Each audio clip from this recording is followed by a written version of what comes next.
ಮಾಜಿ ಪ್ರಧಾನಿ ಹಾಗೂ ಜೆಡಿಎಸ್ ಮುಖಂಡ ಎಚ್.ಡಿ. ದೇವೇಗೌಡರು ತಮ್ಮ ಮೊಮ್ಮಗ ಪ್ರಜ್ವಲ್ ರೇವಣ್ಣ ಭಾರತಕ್ಕೆ ವಾಪಸಾಗಿ ಪೊಲೀಸರಿಗೆ ಶರಣಾಗುವಂತೆ ಆಗ್ರಹಿಸಿ ಅವರಿಗೆ ಕಠಿಣ ಎಚ್ಚರಿಕೆ ನೀಡಿದ್ದಾರೆ. ಮೇ 23ರಂದು ದೇವೇಗೌಡರು ಎಕ್ಸ್ನಲ್ಲಿ ಹಿಂದಿನ ಟ್ವಿಟರ್ ಪತ್ರವನ್ನು ಪೋಸ್ಟ್ ಮಾಡಿದ್ದರು. ಪ್ರಜ್ವಲ್ ಹಿಂತಿರುಗಿ ಕಾನೂನು ಕ್ರಮಗಳನ್ನು ಎದುರಿಸಬೇಕೆಂದು ಒತ್ತಾಯಿಸಿದರು. ಪ್ರಜ್ವಲ್ ರೇವಣ್ಣ ಅವರಿಗೆ ನನ್ನ ಎಚ್ಚರಿಕೆ ಎಂಬ ಶೀರ್ಷಿಕೆಯ ಪತ್ರದಲ್ಲಿ ದೇವೇಗೌಡರು ಇದು ಕೇವಲ ವಿನಂತಿಯಲ್ಲ, ಗಂಭೀರ ಎಚ್ಚರಿಕೆ ಎಂದು ಒತ್ತಿ ಹೇಳಿದ್ದಾರೆ. ಪ್ರಜ್ವಲ್ ಪಾಲಿಸದಿದ್ದರೆ ಇಡೀ ಕುಟುಂಬದ ಕೋಪಕ್ಕೆ ಗುರಿಯಾಗಬೇಕಾಗುತ್ತದೆ ಎಂದು ಹೇಳಿದ್ದಾರೆ. ಪ್ರಜ್ವಲ್ ವಿರುದ್ಧದ ಆರೋಪಗಳನ್ನು ಕಾನೂನು ವ್ಯವಸ್ಥೆಯು ನಿಭಾಯಿಸುತ್ತದೆ.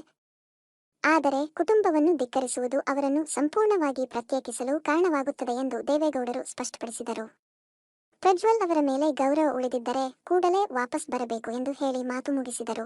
ಈ ಸನ್ನಿವೇಶವು ಕುಟುಂಬದೊಳಗಿನ ಉದ್ವಿಗ್ನತೆಯನ್ನು ಒತ್ತಿ ಹೇಳುತ್ತದೆ ಮತ್ತು ಪ್ರಜ್ವಲ್ ಎದುರಿಸುತ್ತಿರುವ ಆರೋಪಗಳ ಗಂಭೀರತೆಯನ್ನು ಎತ್ತಿ ತೋರಿಸುತ್ತದೆ. ಇದು ಅವರ ಕ್ರಿಯಾಶೀಲತೆಯಲ್ಲಿ ಕುಟುಂಬದ ಗೌರವ ಮತ್ತು ಗೌರವದ ಪ್ರಾಮುಖ್ಯತೆಯನ್ನು ಪ್ರತಿಬಿಂಬಿಸುತ್ತದೆ.